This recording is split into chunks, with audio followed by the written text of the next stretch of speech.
ਨਾਲ ਤੁਸੀਂ ਜੁੜੇ ਹੋਏ ਹੋ ਪੰਜਾਬੀ ਡੀਐਸਏ ਦੇ ਨਾਲ ਤੇ ਮੈਂ ਹਾਂ ਪ੍ਰਵੀਨ ਸ਼ਰਮਾ ਲੈ ਕੇ ਹਾਜ਼ਰ ਹਾਂ ਪ੍ਰੋਗਰਾਮ ਖਬਰ ਤੇ ਨਜ਼ਰ। ਖਬਰ ਤੇ ਨਜ਼ਰ ਪ੍ਰੋਗਰਾਮ ਦੇ ਵਿੱਚ ਕਈ ਅਹਿਮ ਤੇ ਕਈ ਖਾਸ ਖਬਰਾਂ ਨੂੰ ਲੈ ਕੇ ਚਰਚਾ ਕਰਨ ਦੇ ਲਈ ਜੁੜ ਚੁੱਕੇ ਨੇ ਮਿੰਟੂ ਗੁਰਸਰੀਗਾ ਜੀ। ਮਿੰਟੂ ਸਤਿ ਸ਼੍ਰੀ ਅਕਾਲ, ਸਵਾਗਤ ਹੈ ਜੀ ਪੰਜਾਬੀ ਡੀਐਸਏ ਤੇ ਜੀ। ਸ਼ੁਕਰੀਆ ਸਾਰਿਆਂ ਨੂੰ, ਸਤਿ ਸ੍ਰੀ ਅਕਾਲ ਜੀ। ਸਤਿ ਸ਼੍ਰੀ ਅਕਾਲ ਜੀ। ਪ੍ਰੋਗਰਾਮ ਦੇ ਵਿੱਚ ਅੱਗੇ ਵਧਣ ਤੋਂ ਪਹਿਲਾਂ ਧੰਨਵਾਦ ਕਰਦੇ ਚਲੇ ਸਪਾਂਸਰਸ ਦਾ ਜਿਹੜੇ ਜ਼ਰੀਆ ਬਣਦੇ ਨੇ ਇਹਨਾਂ ਪ੍ਰੋਗਰਾਮਾਂ ਨੂੰ ਤੁਹਾਡੇ ਤੱਕ ਪਹੁੰਚਾਉਣ ਦੇ ਲਈ। ਖਾਲਸਾ ਇੰਸ਼ੋਰੈਂਸ ਏਜੰਸੀ ਵਾਲੇ ਜਿਨ੍ਹਾਂ ਤੋਂ ਤੁਸੀਂ ਹਰ ਤਰੀਕੇ ਦੀ ਇੰਸ਼ੋਰੈਂਸ ਲੈ ਸਕਦੇ ਹੋ। ਇੰਸ਼ੋਰੈਂਸ ਬਾਰੇ ਪਤਾ ਕਰਨ ਦੇ ਲਈ ਇਹਨਾਂ ਦਾ ਨੰਬਰ ਹੈ 468 272 2500। ਇਹ 1992 ਤੋਂ ਲਗਾਤਾਰ ਇੰਸ਼ੋਰੈਂਸ ਬਿਜ਼ਨਸ ਦੇ ਵਿੱਚ ਸ਼ਾਨਦਾਰ ਸੇਵਾਵਾਂ ਦੇ ਰਹੇ ਨੇ ਤੇ ਅਮਰੀਕਾ ਭਰ ਦੇ ਵਿੱਚ ਇੰਸ਼ੋਰੈਂਸ ਕਰਦੇ ਨੇ। ਓਬਾਮਾ ਕੇਅਰ, ਮੈਡੀਕੇਅਰ ਜਾਂ ਫਿਰ ਕਵਰਡ ਕੈਲੀਫੋਰਨੀਆ ਬਾਬਤ ਪਾਲਿਸੀ ਕਰਵਾਉਣ ਦੇ ਲਈ ਸਲਾਹ ਲੈਣ ਦੇ ਲਈ ਅੱਜ ਹੀ ਕਾਲ ਕਰੋ 468 272 2500 ਤੇ। ਟਰਕੀਅਨ ਇਮੀਗ੍ਰੇਸ਼ਨ ਲਾ ਫਰਮ ਵਾਲੇ ਜੇ ਟਰਕੀਆਣਾ ਅਟਾਰਨੀ ਟਰਕੀਆਣਾ ਦੇ ਨਾਲ ਤੁਸੀਂ ਯੂਐਸ ਇਮੀਗ੍ਰੇਸ਼ਨ ਬਾਬਤ ਕੋਈ ਵੀ ਸਲਾਹ ਕਰਨੀ ਹੈ ਤਾਂ ਇਹਨਾਂ ਦਾ ਨੰਬਰ ਹੈ 415 909 0503। ਕ੍ਰਿਸ਼ਨ ਧਨੋਟਾ ਯੂਬਾ ਸਿਟੀ ਜੀਐਨ ਲਿਵ ਵਾਲੇ ਟਰੱਕ ਵਾਸ਼ ਕਰਦੇ ਨੇ, ਆਇਲ ਚੇਂਜ ਕਰਦੇ ਨੇ, ਏਅਰ ਬ੍ਰੇਕਾਂ ਦਾ ਕੰਮ ਤਸੱਲੀ ਬਖਸ਼ ਕਰਵਾ ਸਕਦੇ ਹੋ। ਨਵੇਂ ਪੁਰਾਣੇ ਟਾਇਰ ਵੀ ਇਹਨਾਂ ਤੋਂ ਮਿਲਦੇ ਨੇ। ਲੋਕੇਸ਼ਨ ਸੈਂਟਾ ਨੀਲਾ ਦੀ ਨਿਮਾ ਸੋਤਾ ਦੇ ਨਾਲ ਗੱਲ ਕੀਤੀ ਜਾ ਸਕਦੀ ਹੈ 209 277 0113 ਤੇ। ਇਸੇ ਤਰ੍ਹਾਂ ਕ੍ਰਿਸ਼ਨ ਧਨੋਟਾ ਯੂਬਾ ਸਿਟੀ, ਬਲਵਿੰਦਰ ਸਿੰਘ ਨਾਗਰਾ ਰੋਜ਼ਵਿਲ ਤੇ ਇਹਨਾਂ ਸਾਰੇ ਹੀ ਸਪਾਂਸਰਸ ਦਾ ਬਹੁਤ ਬਹੁਤ ਧੰਨਵਾਦ। ਤੇ ਜੇਕਰ ਤੁਸੀਂ ਵੀ ਪੰਜਾਬੀ ਡੀਐਸਏ ਦੇ ਇਹਨਾਂ ਪ੍ਰੋਗਰਾਮਾਂ ਨੂੰ ਸਪਾਂਸਰ ਕਰਨਾ ਚਾਹੁੰਦੇ ਹੋ ਤਾਂ ਪੰਜਾਬੀ ਡੀਐਸਏ ਦੇ ਸਟੂਡੀਓ ਦਾ ਨੰਬਰ ਹੈ 468 272 5200। ਅੱਜ ਦਾ ਇਹ ਖਬਰ ਤੇ ਨਜ਼ਰ ਪ੍ਰੋਗਰਾਮ ਸਾਲ 2025 ਦੀ 8 ਅਕਤੂਬਰ ਦਾ ਪ੍ਰੋਗਰਾਮ ਹੈ ਤੇ ਦਿਨ ਅੱਜ ਬੁੱਧਵਾਰ ਹੈ। ਖਬਰਾਂ ਦੀ ਸ਼ੁਰੂਆਤ ਕਰੀਏ ਮਿੰਟੂ ਜੀ ਇਸ ਵੇਲੇ ਦੀ ਸੋਗਮਈ ਖਬਰ ਤੋਂ ਜਿਹੜੀ ਕਿ ਮਨੋਰੰਜਨ ਜਗਤ ਤੋਂ ਆ ਰਹੀ ਹੈ। ਪੰਜਾਬ ਦਾ ਇੱਕ ਬਹੁਤ ਚਰਚਿਤ ਤੇ ਹਰਮਨ ਪਿਆਰਾ ਕਲਾਕਾਰ ਰਾਜਵੀਰ ਜਵੰਦਾ ਇੱਕ ਭਿਆਨਕ ਸੜਕ ਹਾਦਸੇ ਤੋਂ ਬਾਅਦ ਸਦੀਵੀ ਵਿਛੋੜਾ ਦੇ ਗਿਆ ਜੀ। ਹਾਂਜੀ ਦੇਖੋ ਪ੍ਰਵੀਨ ਜੀ, ਦੁਖਦ ਹੈ ਤੇ ਜੀ ਜਿਹੜੇ ਚਾਹੁਣ ਵਾਲੇ ਉਹਨਾਂ ਵਾਸਤੇ ਬਹੁਤ, ਮੈਂ ਕਹੂੰਗਾ ਕਿ ਇੱਕ ਝਟਕਾ ਹੁੰਦਾ ਹੈ। ਜੀ ਤਾਂ ਦੇਖੋ ਰਾਜਵੀਰ ਜਵੰਦਾ ਦੀ ਜਿਹੜੀ ਸਿਹਤ ਸੀ, ਅਸੀਂ ਇਹਦੇ ਤੇ ਡੇ 1 ਤੋਂ ਇੱਕ ਗੱਲ ਕਲੀਅਰ ਕਰਕੇ ਚੱਲ ਰਹੇ ਸੀਗੇ ਕਿ ਰਾਜਵੀਰ ਜਵੰਦਾ ਦੇ ਬਚਣ ਦਾ ਇਮਕਾਨ ਬਹੁਤ ਘੱਟ ਹੈ। ਇਹ ਗੱਲ ਅਸੀਂ ਪਹਿਲੇ ਦਿਨ ਤੋਂ ਹੀ ਕਹੀ ਸੀਗੀ, ਜਿਸ ਦਿਨ ਖਬਰ ਬ੍ਰੇਕ ਕੀਤੀ ਹੈ। ਮੈਂ ਤੁਹਾਨੂੰ ਦੱਸਿਆ ਸੀਗਾ ਕਿ ਇਹ ਖਬਰ ਬ੍ਰੇਕ ਕਰਨ ਵਾਲਿਆਂ ਚੋਂ ਅਸੀਂ ਸੀਗੇ, ਸਭ ਤੋਂ ਪਹਿਲਿਆਂ ਚੋਂ। ਤੇ ਜਿਸ ਸੋਰਸ ਨੇ ਸਾਨੂੰ ਖਬਰ ਦਿੱਤੀ ਸੀ ਨਾਲ ਉਹਨੇ ਸਭ ਕੁਝ ਦੱਸਤਾ ਸੀਗਾ। ਅੱਜ ਵੀ ਇਨਫੈਕਟ ਜਦ ਆਫੀਸ਼ੀਅਲੀ ਡਿਕਲੇਅਰ ਹੋਇਆ ਰਾਜਵੀਰ ਜਵੰਦਾ ਡੈਥ, ਜੀ ਜੀ ਤਾਂ ਕਿਉਂਕਿ ਖਬਰ ਤਾਂ ਪਹਿਲਾਂ ਆ ਗਈ, ਸਾਰਿਆਂ ਕੋਲ ਆ ਗਈ। ਸਰ ਇੱਕ ਕੋਡ ਹੁੰਦਾ ਹੈ ਇਹਨਾਂ ਹਸਪਤਾਲਾਂ 'ਚ, ਇੱਕ ਕੋਡ ਜਾਰੀ ਕੀਤਾ ਜਾਂਦਾ ਹੈ ਮਰੀਜ਼ ਦੇ ਹਿਸਾਬ ਨਾਲ। ਉਹ ਕੋਡ ਬੜਾ ਇੱਕ ਜਿੱਦਾਂ ਕਹਿ ਲਓ ਕਿ ਇੱਕ ਆਪਾਂ ਕਹਿ ਨਹੀਂ ਦਿੰਦੇ ਕਿ ਬੜਾ ਗੁਪਤ ਕੋਡ ਹੁੰਦਾ ਹੈ, ਠੀਕ ਹੈ, ਬੜਾ ਕੌਨਫੀਡੈਂਸ਼ੀਅਲ। ਹਾਂਜੀ, ਉਹ ਕੌਨਫੀਡੈਂਸ਼ੀਅਲ ਕੋਡ ਤਾਂ ਮੈਂ ਕਿਹਾ ਸੀਗਾ ਕਿ ਹਾਲੇ ਤੱਕ ਉਹ ਨਹੀਂ ਜਾਰੀ ਹੋਇਆ। ਤਾਂ ਜਦ ਜਾਰੀ ਹੋਇਆ ਸੀਗਾ ਤਾਂ ਨਾਲ ਦੀ ਨਾਲ ਪਤਾ ਲੱਗ ਗਿਆ ਸੀਗਾ ਕਿ ਹੁਣ ਆਫੀਸ਼ੀਅਲੀ ਸਾਰੀਆਂ ਰਸਮਾਂ ਜਿਹੜੀਆਂ ਪੂਰੀਆਂ ਕਰ ਲਈਆਂ।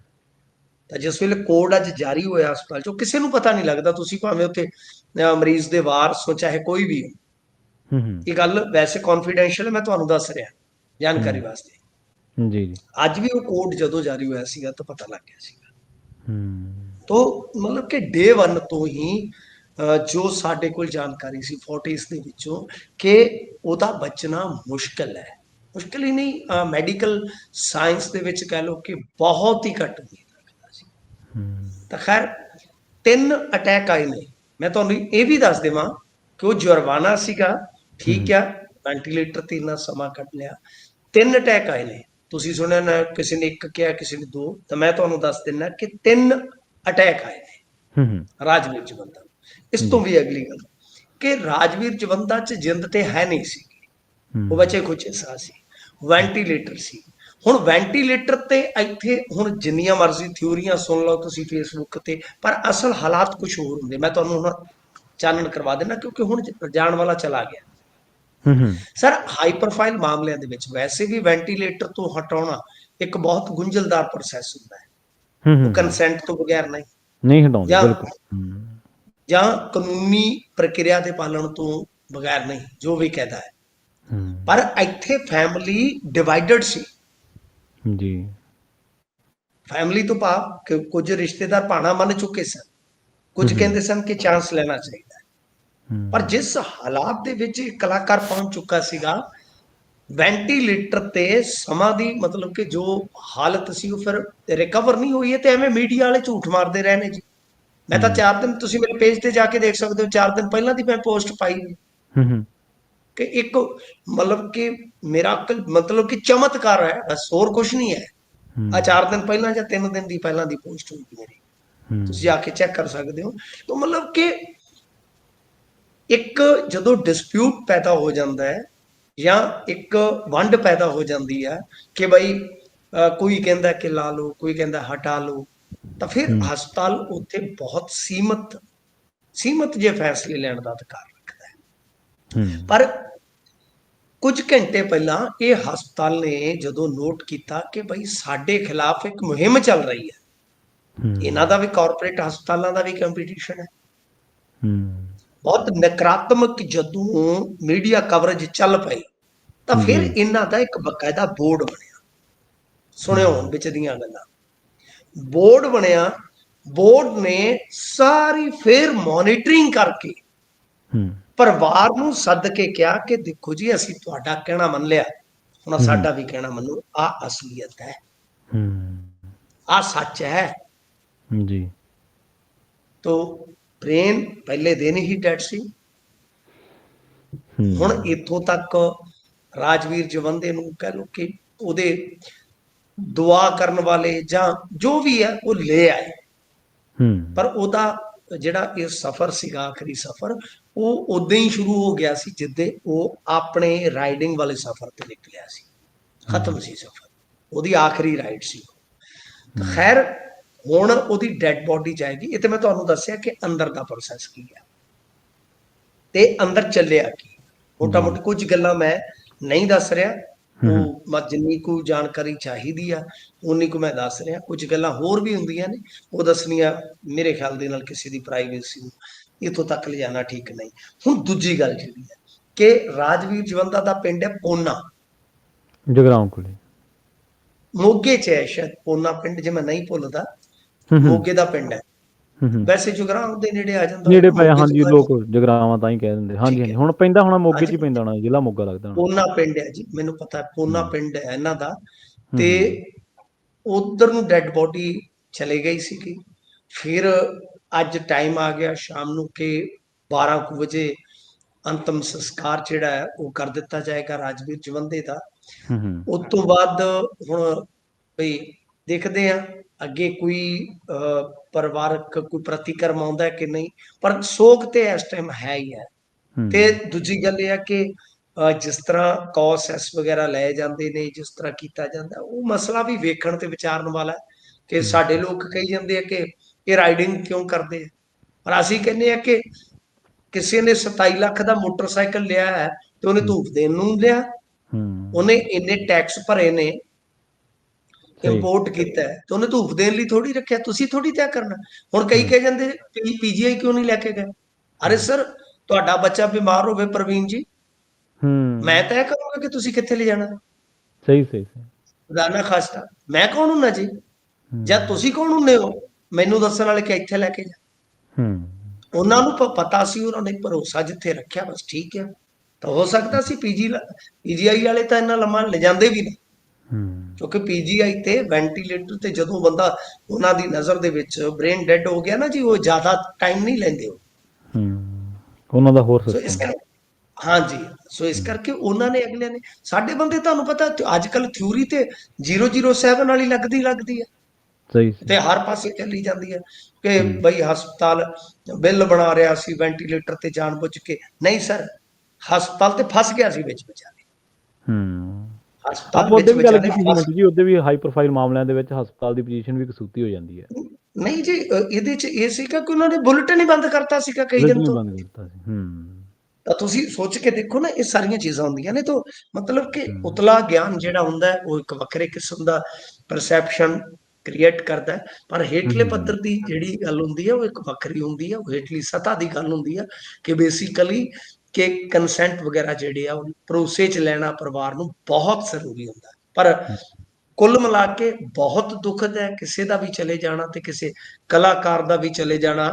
ਮੈਂ ਤੇ ਅੱਜ ਲਿਖਿਆ ਸੀ ਕਿ ਰਹਿਣੇ ਕੋ ਸਦਾ ਦਹਿਰ में आता नहीं कोई तुम आता नहीं कोई तुम जैसे गए ऐसे भी जाता नहीं कोई। तो गल ये है कि ਇਹ ਬਹੁਤ ਦੁਖਦ ਆ, ਬਹੁਤ ਹੀ ਮੈਂ ਕਹਿ ਸਕਦਾ ਕਿ ਕਲਾ ਜਗਤ ਵਾਸਤੇ ਇੱਕ ਝਟਕਾ ਹੈ। ਇਸ ਨੌਜਵਾਨ ਕਲਾਕਾਰ ਦੀ ਇੱਕ ਖਾਸੀਅਤ ਸੀ ਕਿ ਜਿੱਥੇ ਵੀ ਇਹ ਪ੍ਰੋਗਰਾਮ ਪੇਸ਼ ਕਰਦਾ ਸੀ, ਜਿਸ ਵੀ ਵਿਆਹ ਸ਼ਾਦੀ ਦੇ ਵਿੱਚ, ਤੇ ਮਤਲਬ ਕਿ ਲੋਕ ਯਾਦ ਹੀ ਕਰਦੇ ਸੀ। ਕੋਈ ਕੰਟਰੋਵਰਸੀ ਨਹੀਂ, ਕੋਈ ਲੈਣਾ ਨਹੀਂ, ਕੋਈ ਦੇਣਾ ਨਹੀਂ। ਡਰੈਸ ਸੈਂਸ ਬਹੁਤ ਤਗੜੀ ਸੀ। ਫਿਰ ਬੋਲਣ ਦੀ ਲਿਆਕਤ ਬਹੁਤ ਤਗੜੀ ਸੀ। ਮੇਰੇ ਨਾਲ ਵੀ ਕਨਵਰਸੇਸ਼ਨ, ਸਾਡਾ ਇੱਕ ਸੀਗਾ ਡ੍ਰੀਮ ਇੱਕ ਦੋਨਾਂ ਦਾ। ਅਸੀਂ ਕੰਮ ਕਰ ਰਹੇ ਸੀ, ਪਹਿਲਾਂ ਇਹਦੇ ਫਾਦਰ ਦੀ ਡੈਥ ਹੋ ਗਈ, ਬਾਅਦ ਚ ਫਿਰ ਕੁਝ ਚੀਜ਼ਾਂ ਮੇਰੇ ਵੱਲੋਂ ਮਤਲਬ ਕਿ ਢਿੱਲੀਆਂ ਮੱਠੀਆਂ ਸਨ, ਤੇ ਬਾਅਦ ਚੋਂ ਸਬੱਬ ਨਹੀਂ ਬਣਿਆ। ਪਰ ਬੋਲਣ ਦਾ, ਚਾਲਣ ਦਾ ਬਹੁਤ ਬਹੁਤ ਹੀ ਵਧੀਆ ਮੁੰਡਾ ਸੀਗਾ। ਇਸੇ ਕਰਕੇ ਮਿੰਟੂ ਜੀ, ਜਿਹੜੇ ਬੰਦੇ ਲਿਆਕਤ ਵਾਲੇ ਹੁੰਦੇ ਆ, ਸਾਫ਼ ਸੁਥਰੀ ਬੋਲ ਬਾਣੀ ਵਾਲੇ ਹੁੰਦੇ, ਸਤਿਕਾਰ ਦੇਣ ਵਾਲੇ ਹੁੰਦੇ ਆ, ਤੇ ਲੋਕ ਉਹਨਾਂ ਨੂੰ ਯਾਦ ਰੱਖਦੇ ਨਾ। ਫਿਰ ਬੇਹੂਦਾ ਬੰਦੇ ਨੂੰ ਕੌਣ ਯਾਦ ਰੱਖਦਾ? ਲੋਕ ਉਹਨਾਂ ਨੂੰ ਯਾਦ ਕਰਦੇ ਨੇ ਜਿਹੜੇ ਲੋਕਾਂ ਨੂੰ ਪਿਆਰ ਕਰਦੇ ਨੇ, ਲੋਕਾਂ ਨੂੰ ਇੱਜ਼ਤ ਦਿੰਦੇ ਨੇ। ਦੇਖੋ, ਯਾਦ ਤੇ ਬੇਹੂਦਾ ਨੂੰ ਵੀ ਕਰ ਲਿਆ ਜਾਂਦਾ ਅੱਜ ਕੱਲ, ਯੁੱਗ ਹੈ ਇਸ ਤਰ੍ਹਾਂ ਦਾ। ਪਰ ਬੇਹੂਦਾ ਦੀ ਓਨੀ ਕੁ ਵੈਲਿਊ ਹੁੰਦੀ ਹੈ ਉਸ ਹਿਸਾਬ ਨਾਲ ਸਮਾਜ ਦੇ ਵਿੱਚ। ਤੇ ਜਿਹੜਾ ਬੰਦਾ ਡੀਸੈਂਟ ਕਿਸਮ ਦਾ ਹੈ, ਉਹਦੀ ਵੈਲਿਊ ਉਸ ਹਿਸਾਬ ਨਾਲ ਕਾਊਂਟ ਹੋਏਗੀ। ਅੱਜ ਜੇ ਮੈਂ ਕਹਿ ਰਿਹਾ ਕਿ ਮੇਰੇ ਨਾਲ ਬੋਲਦਾ ਚੱਲਦਾ ਸੀ, ਗੱਲਬਾਤ ਕਰਦੇ ਰਹੇ ਹਾਂ, ਅਸੀਂ ਕੰਮ ਵੀ ਕਰਨ ਦਾ ਯਤਨ ਕੀਤਾ, ਚਲੋ ਕਈ ਚੀਜ਼ਾਂ ਹੁੰਦੀਆਂ ਜਿਹੜੀਆਂ ਸਮਾਂ ਨਹੀਂ ਸਬੱਬ ਬਣਾਉਂਦਾ, ਤਾਂ ਮੈਂ ਜੇ ਕਹਿ ਰਿਹਾ ਕਿ ਬਈ ਬਹੁਤ ਉਹਨੂੰ ਬੋਲਣ ਚਾਲਣ ਦੀ ਅਕਲ ਸੀ, ਤੇ ਜੇ ਹੁੰਦਾ ਤੇ ਮੈਂ ਤੁਹਾਨੂੰ ਇੱਥੇ ਹੀ ਕਹਿ ਦੇਣਾ ਸੀਗਾ। ਕਿਉਂਕਿ ਮੈਂ ਝੇਪ ਨਹੀਂ ਕਰਦਾ ਹੁੰਦਾ ਕਿ ਕੋਈ ਚਲਾ ਗਿਆ ਜਾਂ ਕੋਈ ਹੈਗਾ, ਤਾਂ ਮੈਂ ਤੁਹਾਨੂੰ ਕਹਿ ਦੇਣਾ ਸੀਗਾ ਕਿ ਯਾਰ ਮੇਰਾ ਤੇ ਆਹ ਤਜਰਬਾ ਹੈ। ਸਟਾਰਡਮ ਦੇ ਵਿੱਚ ਕਈ ਬੰਦਿਆਂ ਦਾ ਮਿੰਟੂ ਜੀ ਸਮਾਜਿਕ ਨਜ਼ਰੀਆ ਬਦਲ ਜਾਂਦਾ ਸਟਾਰਡਮ ਚ ਆ ਕੇ। ਸਟਾਰਡਮ ਠੀਕ ਹੈ ਜੀ, ਪਰ ਜਿਹੜੇ ਬੰਦਿਆਂ ਨੇ ਸਟਾਰਡਮ ਹਾਸਲ ਕੀਤਾ ਹੋਵੇ ਨਾ ਰੋਲ ਖੋਲ ਕੇ, ਉਹਨਾਂ ਦਾ ਨਹੀਂ ਬਦਲਦਾ। ਉਹਨਾਂ ਦਾ ਨਹੀਂ ਬਦਲਦਾ। ਇਹ ਉਹ ਲੋਕ ਨੇ ਜਿਹੜੇ ਲੋਕ, ਇਹਦੀ ਗਾਇਕੀ ਦੀ ਜਰਨੀ ਸਟਾਰਟ ਹੋਈ ਸੀਗੀ 2017 ਤੋਂ। ਛੋਟਾ ਜਿਹਾ ਹੁੰਦਾ ਸੀਗਾ, ਇਹਨਾਂ ਦੇ ਘਰੇ ਸ਼ੂਟ ਹੋ ਰਿਹਾ ਸੀਗਾ, ਸ਼ਾਇਦ ਮੇਰਾ ਪਿੰਡ ਮੇਰੇ ਖੇਤ ਕੋਈ ਪ੍ਰੋਗਰਾਮ ਸੀ ਚੱਲਦਾ ਹੁੰਦਾ ਉਦੋਂ, ਦੂਰਦਰਸ਼ਨ ਦਾ। ਹਾਂਜੀ, ਇਹ ਸਰਪੰਚ ਸੀਗੇ, ਘਰੋਂ ਠੀਕ ਸੀਗਾ। ਤੇ ਮਤਲਬ ਕਿ ਉਸ ਤੋਂ ਬਾਅਦ ਜਦੋਂ ਇਹਨੂੰ ਕਿਹਾ ਗਿਆ ਕਿ ਤੂੰ ਬਹੁਤ ਅੱਛਾ ਗਾਉਣਾ, ਤੁਹਾਡਾ ਮੁੰਡਾ ਅੱਛਾ ਗਾਉਂਦਾ, ਤਾਂ ਉਸ ਤੋਂ ਬਾਅਦ ਇਹਨੇ ਗੰਢ ਪੱਲੇ ਬੰਨ ਲਈ, ਸਟਰਗਲ ਕੀਤਾ। ਕਾਲਜ ਜਗਰਾਉਂ ਤੋਂ ਪਾਸ ਆਊਟ ਹੋ ਕੇ ਯੂਨੀਵਰਸਿਟੀ ਚ ਗਿਆ, ਉੱਥੇ ਸਕੂਟਰ ਤੇ ਧੱਕੇ ਖਾਦੇ, ਮਤਲਬ ਕਿ ਥੀਏਟਰ ਵਗੈਰਾ ਜਾਂ ਜੋ ਵੀ ਆਰਟ ਲਾਈਨ ਸੀਗੀ ਉਹਨੂੰ ਪੂਰਾ ਜੋ ਟਾਈਮ ਦਿੱਤਾ। ਪੁਲਿਸ ਫੋਰਸ ਜੁਆਇਨ ਕਰਕੇ ਆਪਣਾ ਸ਼ੌਂਕ ਨਹੀਂ ਛੱਡਿਆ, ਸਾਰੀ ਤਨਖਾਹ ਇੱਧਰ ਖਰਚ ਕਰ ਦਿੰਦਾ ਸੀਗਾ। ਤਾਂ ਮਤਲਬ ਜਿਹੜੇ ਬੰਦੇ ਇਦਾਂ ਆਏ ਨੇ, ਸਟਾਰਡਮ ਸੰਭਾਲ ਸਕਦੇ ਆ। ਪਰ ਜਿਹੜੇ ਬੰਦੇ ਨੂੰ ਕੋਈ ਰਾਤੋਂ ਰਾਤ ਇਹ ਚੀਜ਼ ਮਿਲ ਜਾਂਦੀ ਆ, ਤਾਂ ਤੁਸੀਂ ਸੋਚ ਕੇ ਦੇਖੋ ਕਿ ਜਿਹੜਾ ਬੰਦਾ 11 ਚ ਤੇ ਉਹ ਪੁਲਿਸ ਚ ਭਰਤੀ ਹੋ ਗਿਆ, ਪਾਸ ਆਊਟ ਹੋ ਕੇ, ਆਪਦੀ ਪੜ੍ਹਾਈ ਛੱਡ ਕੇ 11 ਚ ਤੇ ਭਰਤੀ ਹੋ ਗਿਆ, ਫਿਰ ਧੱਕੇ ਖਾ ਕੇ ਫਿਰ ਉਹ 16-17 ਚ ਰਿਕਾਰਡ ਹੁੰਦਾ ਹੈ ਮਨਿੰਦਰ ਬੁੱਟਰ ਦੇ ਨਾਲ ਕਲੈਬ ਕਰਕੇ। ਠੀਕ ਹੈ ਨਾ ਜੀ। ਸੋ ਕਹਿਣ ਦਾ ਮਤਲਬ ਹੈ ਕਿ ਜਿਹੜੇ ਇਦਾਂ ਦੇ ਬੰਦੇ ਆ, ਪੜ੍ਹੇ ਲਿਖੇ ਆ, ਹੁਣ ਤੁਸੀਂ ਵੇਖੋ ਨਾ, ਕਾਲਜ ਪਾਸ ਆਊਟ ਹੋਇਆ, ਯੂਨੀਵਰਸਿਟੀ ਚ ਗਿਆ, ਤਾਂ ਹਾਇਰ ਐਜੂਕੇਸ਼ਨ ਹਾਸਲ ਕੀਤੀ ਆ। ਜਿਹੜੇ ਬੰਦੇ ਕੋਲ ਸਿੱਖਿਆ ਤਾਲੀਮ ਹੈ ਸਰ, ਉਹ ਸਟਾਰਡਮ ਨੂੰ ਸੰਭਾਲ ਸਕਦਾ ਹੈ। ਉਹਦਾ ਮਤਲਬ ਕਿ ਜਿਹਦਾ ਸਟਰਗਲ ਫੇਸ ਜਿਹੜਾ ਤਕੜਾ ਹੈ, ਤਾਂ ਉਹਨੂੰ ਪਤਾ ਹੁੰਦਾ ਹੈ ਕਿ ਇਹ ਚੀਜ਼ਾਂ ਜਿਹੜੀਆਂ ਉਹ ਹਾਸਲ ਕਿਵੇਂ ਕੀਤੀਆਂ ਜਾਂਦੀਆਂ, ਤੇ ਇਹਨਾਂ ਨੂੰ ਸੰਭਾਲਿਆ ਕਿਸ ਤਰ੍ਹਾਂ ਜਾਂਦਾ। ਤਾਂ ਬਾਕੀ ਤੁਹਾਨੂੰ ਪਤਾ ਹੀ ਹੈ ਜੀ, ਹਰੇਕ ਬੰਦੇ ਦਾ ਨਾ ਇਹਦੇ ਚ ਕੋਈ ਵੀ ਚੀਜ਼ ਦਾ ਕੋਈ ਫਾਰਮੂਲਾ ਲਾਗੂ ਨਹੀਂ ਹੁੰਦਾ ਸਰ। ਮੇਰਾ ਮੰਨਣਾ ਹਰੇਕ ਬੰਦੇ ਦਾ ਨਾ ਆਪੋ ਆਪਣਾ ਭਾਂਡਾ ਹੁੰਦਾ, ਕਿਸੇ ਦਾ ਛੋਟਾ, ਕਿਸੇ ਦਾ ਵੱਡਾ। ਜੀ, ਤੇ ਰੁਕ ਕਰੀਏ ਮਿੰਟੂ ਜੀ, ਸਿਆਸੀ ਖਬਰਾਂ ਦਾ। ਵਿਧਾਇਕ ਦੇ ਭਰਾ ਤੇ ਕੇਸ ਦਰਜ ਹੋ ਗਿਆ ਜੀ। ਹਾਂਜੀ, ਦੇਖੋ, ਇਹ ਮਾਈਸਰ ਖਾਨਾ ਵਿਧਾਇਕ ਨੇ ਹਰ ਵੇਲੇ ਰਹਿੰਦਾ ਮਿੱਤਰਾਂ ਦਾ ਸੁਰਖੀਆਂ ਚ ਨਾਂ, ਇਹਨਾਂ ਦਾ ਸੁਰਖੀਆਂ ਚ ਨਾਂ ਰਹਿੰਦਾ, ਪਰ ਇੱਥੇ ਇਹਨਾਂ ਦਾ ਆਪਣਾ ਨਹੀਂ ਹੈ, ਇਹਨਾਂ ਦੇ ਕਜ਼ਨ ਬ੍ਰਦਰ ਦਾ ਨਾਮ ਆ। ਪਰਚਾ ਦਰਜ ਹੋ ਗਿਆ ਜੀ। ਅਸਲ ਦੇ ਵਿੱਚ ਕੀ ਆ ਕਿ ਬਠਿੰਡੇ ਦੇ ਵਿੱਚ ਧਰਨਾ ਲੱਗਿਆ ਸੀ, ਹਿੰਦੂ ਜਥੇਬੰਦੀਆਂ ਨੇ ਧਰਨਾ ਲਾਇਆ ਸੀਗਾ। ਧਰਨਾ ਕਿਉਂ ਲੱਗਿਆ? ਮਾਈਸਰ ਖਾਨਾ ਦੇ ਵਿੱਚ, ਜਿਨ੍ਹਾਂ ਨੂੰ ਪਤਾ ਨਹੀਂ, ਮੈਂ ਮਾਈਸਰ ਖਾਨੇ ਬਾਰੇ ਦੱਸ ਦੇਵਾਂ ਕਿ ਬਹੁਤ ਵੱਡਾ ਉੱਥੇ ਮੰਦਿਰ ਹੈ, ਪ੍ਰਾਚੀਨ ਮੰਦਿਰ ਹੈ, ਬਹੁਤ ਵੱਡਾ ਮੇਲਾ ਲੱਗਦਾ ਹੈ, ਤੇ ਖਾਸ ਤੌਰ ਤੇ ਇਹਨਾਂ ਦਿਨਾਂ ਦੇ ਵਿੱਚ ਤੇ ਤੁਹਾਨੂੰ ਪਤਾ ਹੀ ਹੈ ਉੱਥੇ ਬਹੁਤ ਰੌਣਕਾਂ ਹੁੰਦੀਆਂ ਨੇ। ਮਾਈਸਰ ਖਾਨਾ ਬਹੁਤ ਹੀ ਹਿੰਦੂ ਧਰਮ ਦੇ ਵਿੱਚ ਇੱਕ, ਆਪਾਂ ਜੇ ਕਹੀਏ ਕਿ ਫੇਮਸ ਜਾਂ ਪ੍ਰਸਿੱਧ ਜਗ੍ਹਾ ਹੈ। ਹੁਣ ਇੱਥੇ ਲੰਮੇ ਸਮੇਂ ਤੋਂ ਇੱਕ ਕਮੇਟੀ ਕੰਮ ਕਰਦੀ ਆ, ਕੁਝ ਬੰਦਿਆਂ ਦਾ ਕਹਿਣਾ ਹੈ ਕਿ ਕਮੇਟੀ ਪਿੰਡ ਨੂੰ ਬਿਲਕੁਲ ਬਾਈਪਾਸ ਕਰਕੇ ਚੱਲਦੀ, ਕੋਈ ਹਿਸਾਬ ਕਿਤਾਬ ਨਹੀਂ, ਜਾਂ 36 ਕਿਸਮ ਦੇ ਹੋਰ ਵੀ ਉਹ ਲਾਉਂਦੇ ਨੇ ਕਥਿਤ ਤੌਰ ਤੇ ਦੋਸ਼। ਪਰ ਇੱਥੇ ਮਸਲਾ ਜਿਹੜਾ ਉਹ ਵਿਗੜਿਆ ਇਸ ਕਰਕੇ ਆ, ਦੋਸ਼ ਇਹ ਲੱਗਿਆ ਕਿ ਜਿਹੜਾ ਵਿਧਾਇਕ ਦਾ ਭਰਾ ਹੈ ਕੁਝ ਬੰਦਿਆਂ ਸਮੇਤ, ਉਹ ਮੰਦਿਰ 'ਚ ਦਾਖਲ ਹੁੰਦਾ ਹੈ। ਮੇਰੇ ਕੋਲ FIR ਦੀ ਕਾਪੀ ਵੀ ਹੁਣ ਤਾਂ ਵਾਇਰਲ ਹੀ ਹੋ ਗਈ ਹੈ ਮੇਰੇ ਖਿਆਲ ਦੇ ਨਾਲ, ਕਾਫੀ ਖਬਰ ਜਿਹੜੀ ਹੈ। ਤੋ ਸ਼ਾਮ ਤੱਕ ਧਰਨੇ ਦੀ ਖਬਰ ਸੀਗੀ, ਤਾਂ ਉਸ ਤੋਂ ਬਾਅਦ ਫਿਰ FIR ਜਦੋਂ ਕੱਟੀ ਗਈ, ਹੁਣ ਤੋਂ FIR ਕਾਪੀ ਜਿਹੜੀ ਆ ਉਹ ਵਾਇਰਲ ਹੈ। ਤਾਂ ਉਹਦੇ 'ਚ ਕੀ ਹੈ ਕਿ ਸਾਰੀਆਂ ਚੀਜ਼ਾਂ ਲਿਖੀਆਂ ਗਈਆਂ ਨੇ ਕਿ ਕਿਸ ਤਰ੍ਹਾਂ ਇਹ ਪ੍ਰਸ਼ਾਦ ਵਾਲੇ ਕਮਰੇ ਤੱਕ ਜੁੱਤੀਆਂ ਸਮੇਤ ਪਹੁੰਚੇ ਆ। ਫਿਰ ਜਿਹੜੀ ਮੌਜੂਦਾ ਕਮੇਟੀ ਆ ਉਹਨਾਂ ਦੇ ਬੰਦਿਆਂ ਨੂੰ ਇਹਨਾਂ ਨੇ ਬੰਦੀ ਬਣਾ ਲਿਆ, ਬੰਦਿਸ਼ ਦੇ ਵਿੱਚ ਰੱਖਿਆ, ਯਾਨੀ ਬਹੁਤ ਕਿਸਮ ਦੇ ਦੋਸ਼ ਸਨ। ਤੇ ਬਠਿੰਡਾ ਪੁਲਿਸ ਨੂੰ ਅਲਟੀਮੇਟਮ ਸੀਗਾ ਕਿ ਜੇ ਤੁਸੀਂ ਪਰਚਾ ਨਾ ਕੱਟਿਆ ਤਾਂ ਅਸੀਂ ਸਰਕਾਰ, ਵਿਧਾਇਕ ਜਾਂ ਇਹਨਾਂ ਦੇ ਖਿਲਾਫ ਹੀ ਮੋਰਚਾ ਖੋਲ ਦਿਆਂਗੇ। ਦੇਖੋ ਵਾਰ-ਵਾਰ ਆਪਾਂ ਇੱਕ ਗੱਲ ਕਹਿੰਦੇ ਆ ਕਿ ਵਿਧਾਇਕ ਹੈ, ਉਹਦਾ ਕਜ਼ਨ ਬ੍ਰਦਰ ਹੈ, ਪਰ ਗੱਲ ਇਹ ਹੈ ਕਿ ਜੇ ਤੇ ਉਹਨੇ ਇਹ ਸ਼ਹਿ ਤੇ ਕੀਤਾ ਤੇ ਫਿਰ ਤੇ ਵਿਧਾਇਕ ਵੀ ਕਿਉਂ ਬਾਹਰ ਰਵੇ, ਉਹਨੂੰ ਵੀ ਜਾਂਚ ਪੜਤਾਲ ਦਾ ਹਿੱਸਾ ਬਣਨਾ ਚਾਹੀਦਾ ਹੈ। ਤੇ ਜੇ ਕੋਈ ਆਪਣੇ ਪੱਧਰ ਤੇ ਇਸ ਤਰ੍ਹਾਂ ਦਾ ਕਦਮ ਚੁੱਕਦਾ ਤੇ ਫਿਰ ਉਹ ਤੇ ਹਾਈ ਉਹ ਤੇ ਨਾਮਜ਼ਦ ਹੋ ਗਿਆ। ਯਾਨੀ ਇਹਨਾਂ ਨੇ ਧਰਨਾ ਲਾਇਆ। ਦੇਖੋ ਇੱਕ ਗੱਲ ਤੇ ਮੰਨਣ ਵਾਲੀ ਆ ਕਿ ਉੱਥੇ ਮੈਂ ਦੇਖਦਾ ਪਿਆ ਸੀਗਾ ਜਿਨ੍ਹਾਂ ਨੇ ਧਰਨਾ ਲਾਇਆ, ਕਿਉਂਕਿ ਬਠਿੰਡਾ ਕੋਈ ਬਹੁਤੀ ਦੂਰ ਨਹੀਂ, ਮੇਰਾ ਹਰੇਕ ਸ਼ਨੀਵਾਰ ਦਾ ਗੇੜਾ ਤੇ ਬਹੁਤ ਪੁਰਾਣੇ ਸੰਬੰਧ ਨੇ। ਤਾਂ ਗੱਲ ਇਹ ਹੈ ਕਿ ਉੱਥੇ ਸਾਰੇ ਹੀ ਬੈਠੇ ਸਨ, ਚਾਹੇ ਉਹ ਸਿਆਸੀ ਤੌਰ ਤੇ ਕਿਸੇ ਵੀ, ਕੋਈ ਸੰਘ ਦਾ ਸੀ, ਕੋਈ ਭਾਜਪਾ ਦਾ ਹੈਗਾ, ਕੋਈ ਕਾਂਗਰਸੀ, ਕੋਈ ਕਿਸੇ ਪਾਰਟੀ ਦਾ, ਕੋਈ ਕਿਸੇ ਪਾਰਟੀ ਦਾ। ਤਾਂ ਹਿੰਦੂ ਜਥੇਬੰਦੀਆਂ ਨੇ ਆਪਣੇ ਏਕੇ ਦੇ ਨਾਲ, ਤੁਸੀਂ ਹਿਸਾਬ ਲਾ ਲਓ, ਸ਼ਾਮ ਪੈਂਦਾ ਪੈਂਦਾ ਪਰਚਾ ਕਟਵਾ ਲਿਆ। ਇਹ ਬਹੁਤ ਵੱਡੀ ਗੱਲ ਹੈ ਜੀ ਕਿ ਵਿਧਾਇਕ ਦਾ ਕਜ਼ਨ ਬ੍ਰਦਰ ਹੈ। ਚਲੋ ਮੈਨੂੰ ਨਹੀਂ ਪਤਾ, ਮੈਂ ਜਿਵੇਂ ਕਿਹਾ ਕਿ ਪਾਰਟ ਆਫ ਇਨਵੈਸਟੀਗੇਸ਼ਨ ਹੈ ਕਿ ਕੀ ਕੋਈ ਸ਼ੈ ਸੀ ਜਾਂ ਉਹ ਆਪਣੇ ਪੱਧਰ ਤੇ ਕਰ ਰਿਹਾ ਸੀ। ਪਰ ਇਹਨਾਂ ਨੇ ਏਕੇ ਦੀ ਮਿਸਾਲ ਦੇ ਕੇ ਮੁਕੱਦਮਾ ਦਰਜ ਕਰਵਾ ਲਿਆ, ਬਹੁਤ ਵੱਡੀ ਗੱਲ ਹੈ। ਜੀ ਜੀ। ਤੇ ਤਰਨਤਾਰਨ ਦੇ ਵਿੱਚ ਕਾਂਗਰਸ ਦਾ ਖਲਾਰਾ ਮਿੰਟੂ ਜੀ ਪੈ ਗਿਆ, ਜਿਵੇਂ ਲੁਧਿਆਣੇ ਵੇਖਿਆ ਸੀ ਆਪਾਂ। ਮੇਰੇ ਕੋਲ ਕਾਂਗਰਸ ਦੇ ਇੱਕ ਧੜੇ ਦਾ ਬੰਦਾ ਆਇਆ ਪਿਛਲੇ ਕੁਝ ਸਮੇਂ ਦੇ ਦੌਰਾਨ, ਨੌਜਵਾਨ ਸੀ, ਅਸੀਂ ਬੈਠੇ ਚਾਹ ਪਾਣੀ ਉਹਨੂੰ ਪਿਲਾਇਆ ਤੇ ਗੱਲ ਚੱਲ ਪਈ ਤਰਨਤਾਰਨ ਦੀ। ਤੇ ਤਰਨਤਾਰਨ ਦੀ ਗੱਲ ਕਰਦੇ ਆ, ਉਸਨੇ ਕਿਹਾ ਕਿ ਫਲਾਣੇ ਦੀ ਪੋਜੀਸ਼ਨ ਏਦਾਂ, ਫਲਾਣੇ ਦੀ ਪੋਜੀਸ਼ਨ ਏਦਾਂ। ਮੈਂ ਕਿਹਾ ਯਾਰ ਤੁਹਾਡੀ ਵੀ ਬਣ ਸਕਦੀ ਹੈ ਕਾਂਗਰਸ ਦੀ, ਤੁਸੀਂ ਸੁਖਪਾਲ ਖਹਿਰੇ ਨੂੰ ਭੇਜ ਦਿਓ, ਪੰਥਕ ਵੋਟ ਅਪੀਲ ਕਰੇਗਾ। ਚੰਨੀ ਸਾਹਿਬ ਨੂੰ ਭੇਜ ਦਿਓ, SC ਵੋਟ। ਰਾਣਾ ਗੁਰਜੀਤ ਦੀ ਪਰਸਨਲ ਵੋਟ, ਕੁਲਵੀਰ ਜੀਰਾ, ਰਾਜਾ ਵੜਿੰਗ, ਇਹਨਾਂ ਦੀ ਵੀ ਪਰਸਨਲ ਵੋਟ। ਤਾਂ ਗੱਲ ਬਣ ਸਕਦੀ ਹੈ, ਤੁਸੀਂ ਵੀ ਟੱਕਰ ਚ ਆ ਸਕਦੇ ਹੋ। ਕਹਿੰਦੇ ਵੀ ਅਸੀਂ ਇਹਨਾਂ ਨੂੰ ਭੇਜ ਤਾਂ ਦਈਏ, ਪਰ ਮੁੜ ਕੇ ਇਹਨਾਂ ਨੂੰ ਛਡਾਊ ਕੌਣ ਉੱਥੇ ਲੜਦਿਆਂ? ਪਹਿਲਾ ਸਵਾਲ ਹੈ ਕਿ ਇਕੱਠਿਆਂ ਨੂੰ ਘਲਾਊ ਕੌਣ, ਤੇ ਜੇ ਘਲਾਤੇ ਤੇ ਫਿਰ ਇਹਨਾਂ ਨੂੰ ਲੜਦਿਆਂ ਨੂੰ ਛਡਾਊ ਕੌਣ? ਜੀ ਮੈਂ ਕਿਹਾ ਬਸ ਫਿਰ ਠੀਕ ਹੈ, ਵੱਜ ਗਏ ਜਿਹੜੇ ਵਾਜੇ ਵੱਜਣੇ ਸੀ। ਤਾਂ ਗੱਲ ਇਹ ਕਿ ਹੁਣ ਇਹਨਾਂ ਨੇ ਕਰਨਵੀਰ ਬੁਰਜ ਨੂੰ ਟਿਕਟ ਦੇ ਦਿੱਤੀ। ਕਰਨਵੀਰ ਬੁਰਜ ਬਾਜਵਾ ਖੇਮੇ ਦੇ। ਹੁਣ ਜਿਵੇਂ ਉਹਨਾਂ ਦੀ ਉਮੀਦਵਾਰੀ ਡਿਕਲੇਅਰ ਹੋਈ, ਇਧਰੋਂ ਵੱਡੇ ਵੱਡੇ ਜਿਹੜੇ ਸੀਗੇ ਉਹ ਕਹਿੰਦੇ ਯਾਰ ਛੇਤੀ ਜਿਹਾ ਨਹੀਂ ਖੜਦਾ, ਉਮੀਦਵਾਰ ਉੱਡਾ ਸਟਰੋਂਗ ਨਹੀਂ ਹੈ। ਬਦਲ ਦੀ ਗੱਲ ਚੱਲੀ ਸਿੱਕੀ ਸਾਹਿਬ, ਉਹ ਕਹਿੰਦੇ ਵੀ ਲਾਲਪੁਰੇ ਵਾਲੀ ਸੀਟ ਦਾ ਕੀ ਪਤਾ ਕਦੋਂ ਭੋਗ ਪੈ ਜਾਣਾ, ਮੈਂ ਉਧਰ ਤਿਆਰੀ ਕਰਨ ਡਿਆ। ਕੁਲਵੀਰ ਜੀਰਾ, ਫਿਰ ਹੋਰ ਇੱਕ ਦੋ ਲੀਡਰ, ਡਿੰਪਾ ਸਾਹਿਬ, ਕਹਿੰਦੇ ਕਿ ਇਹਨਾਂ ਨੂੰ ਪੁੱਛਿਆ ਗਿਆ, ਅਪਰੋਚ ਕੀਤਾ ਗਿਆ, ਇਹ ਕਹਿੰਦੇ ਨਾ ਵੇ ਸੱਜਣਾ ਨਾ। ਤਾਂ ਫਿਰ ਗੁਰਜੀਤ ਔਜਲਾ ਨੂੰ ਪੁੱਛਿਆ ਗਿਆ ਕਿ ਕਿੱਦਾਂ ਔਜਲਾ ਸਾਹਿਬ ਚਿੱਤ ਵੱਜਦਾ, ਉਹਨਾਂ ਕਿਹਾ ਕਿ ਵੇਖ ਲਾਂਗੇ ਭੁਚੱਕਾ। ਤਾਂ ਪਰ ਗੱਲ ਇਹ ਆ ਕਿ ਖੀਰ ਬਾਜਵਾ ਤੇ ਗੱਲ ਅੜਨੀ ਹੈ ਕਿ ਉਹਨਾਂ ਨੇ ਟਿਕਟ ਦਵਾਈ ਹੈ, ਉਹ ਕਹਿੰਦੇ ਵੀ ਠੀਕ ਹੈ, ਸਭ ਅੱਛਾ ਜੀ।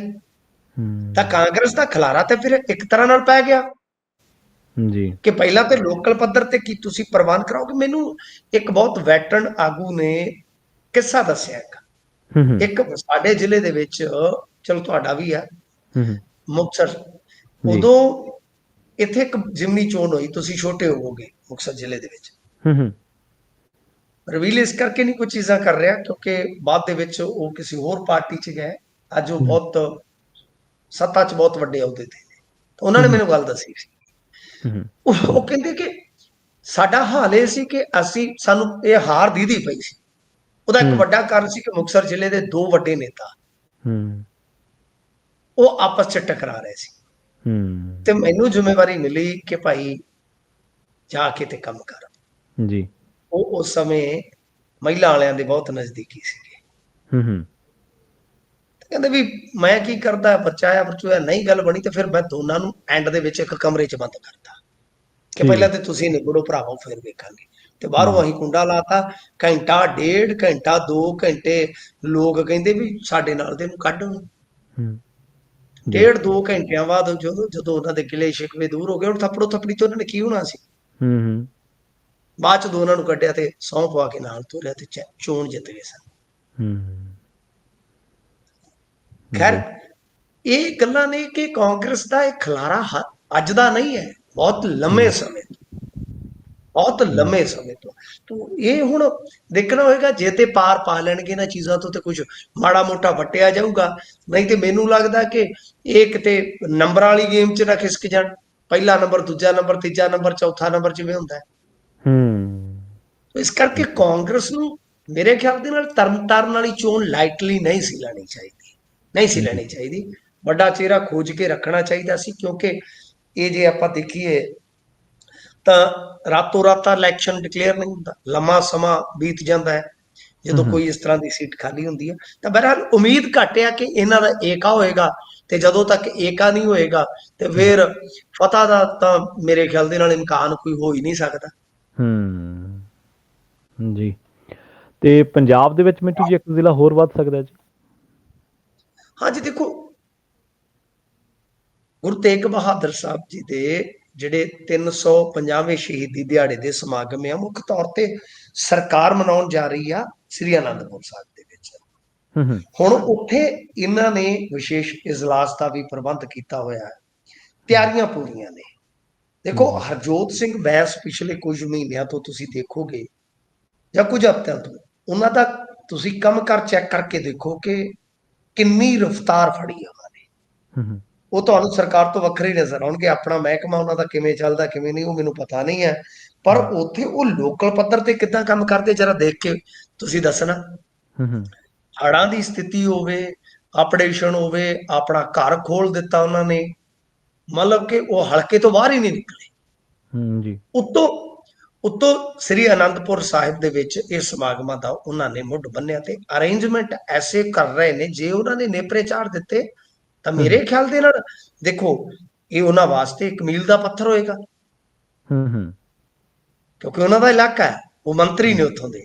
ਤੇ ਦੂਜੀ ਗੱਲ ਪ੍ਰਵੀਨ ਜੀ, ਉੱਥੋਂ ਦੇ ਲੋਕਾਂ ਦੀ ਮੰਗ ਹੈ ਕਿ ਸ੍ਰੀ ਅਨੰਦਪੁਰ ਸਾਹਿਬ ਨੂੰ ਜ਼ਿਲ੍ਹੇ ਦਾ ਦਰਜਾ ਦਿੱਤਾ ਜਾਵੇ। ਇਹ ਹੁਣ ਮਾਮਲਾ ਪਾਈਪਲਾਈਨ 'ਚ ਹੈ। ਜੇ ਇਹ ਵੀ ਤੇ ਇਜਲਾਸ ਤੇ, ਕਿਉਂਕਿ ਮੈਂ ਅੱਜ ਹੋਰ ਵੀ ਪੜ੍ਹ ਰਿਹਾ ਸੀ ਇੱਕ ਮੀਡੀਆ ਰਿਪੋਰਟ ਕਿ ਜਿਹੜੇ ਮੰਨ ਲਓ ਕਿ ਹੁਣ ਆ ਰਹੇ ਨੇ, ਪਿਛਲੇ ਕੁਝ ਦਿਨਾਂ ਤੋਂ ਆਪਾਂ ਸਮਾਚਾਰ ਖਬਰਾਂ ਦੇਖ ਰਹੇ ਸੀਗੇ, ਚਰਚੇ ਆ ਰਹੇ ਸੀਗੇ ਕਿ ਪੂਰੇ ਪੰਜਾਬ ਦੇ ਵਿੱਚੋਂ ਨਗਰ ਕੀਰਤਨ ਆਉਣਗੇ। ਤੇ ਅੱਜ ਮੈਂ ਕਿਤੇ ਪੜ੍ਹ ਰਿਹਾ ਸੀਗਾ ਕਿ ਗਾਰਡ ਆਫ ਆਨਰ ਦਿੱਤੇ ਜਾਣਗੇ ਨਗਰ ਕੀਰਤਨਾਂ ਨੂੰ।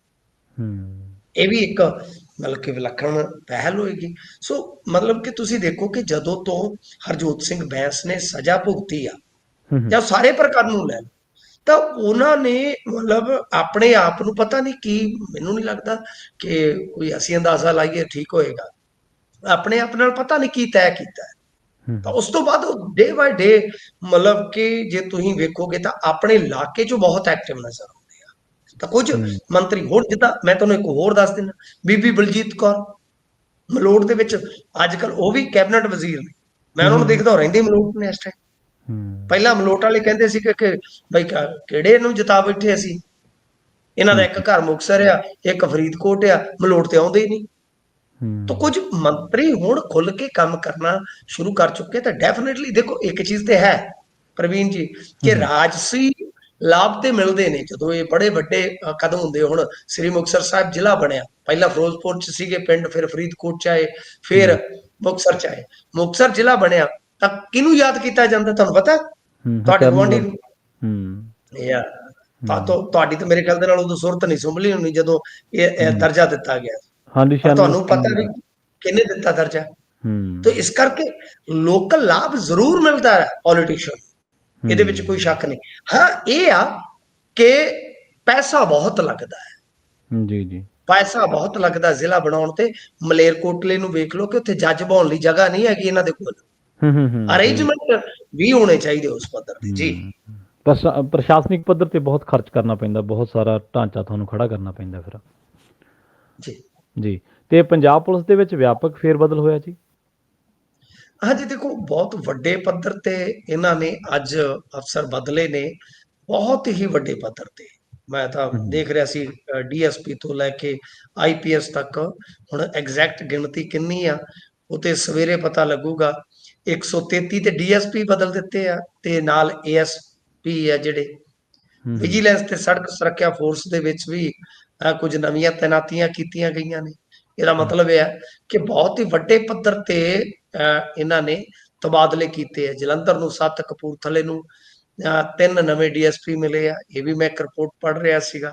ਬਹੁਤ ਹੀ ਵੱਡੇ ਪੱਧਰ ਤੇ ਕੁਝ, ਮਤਲਬ ਜੇ ਤੁਸੀਂ ਦੇਖੋਗੇ ਤਾਂ ਵੱਡੇ ਅਫਸਰ ਆਈਪੀਐਸ ਵਗੈਰਾ ਜਿਹੜੇ ਉਹ ਵੀ ਬਦਲ ਦਿੱਤੇ ਗਏ ਨੇ। ਯਾਨੀ ਹੁਣੇ ਇਹ ਜੇ ਦੇਖੀਏ ਤੇ ਪੂਰਾ ਧਮਾਕਾ ਬਣਿਆ ਪਿਆ।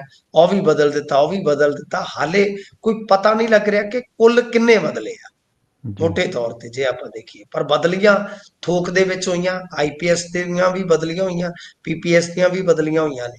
ਪਰ ਪਿਛਲੇ ਕੁਝ ਦਿਨਾਂ ਤੋਂ ਮੈਨੂੰ ਇੱਕ ਖਬਰ ਸੁਣਨ ਨੂੰ ਮਿਲ ਰਹੀ ਸੀ ਕਿ 2-3 ਅਫਸਰ ਮਾਨ ਸਾਹਿਬ ਲਵਾਉਣਾ ਚਾਹੁੰਦੇ ਸਨ ਪਸੰਦੀਦਾ, ਤੇ ਉਹਨਾਂ ਦੀ ਗੱਲ ਨਹੀਂ ਸੀ ਮੰਨੀ ਜਾ ਰਹੀ। ਦੇਖੋ ਇਹ ਚੀਜ਼ਾਂ ਜੇ ਤੁਸੀਂ ਮੇਰੇ ਤੋਂ ਕੋਈ ਲਿਖਤੇ ਦੀ ਮੰਗੋਗੇ, ਇਹ ਚੀਜ਼ਾਂ ਨਹੀਂ ਹੁੰਦੀਆਂ ਸਾਡੇ ਕੋਲ।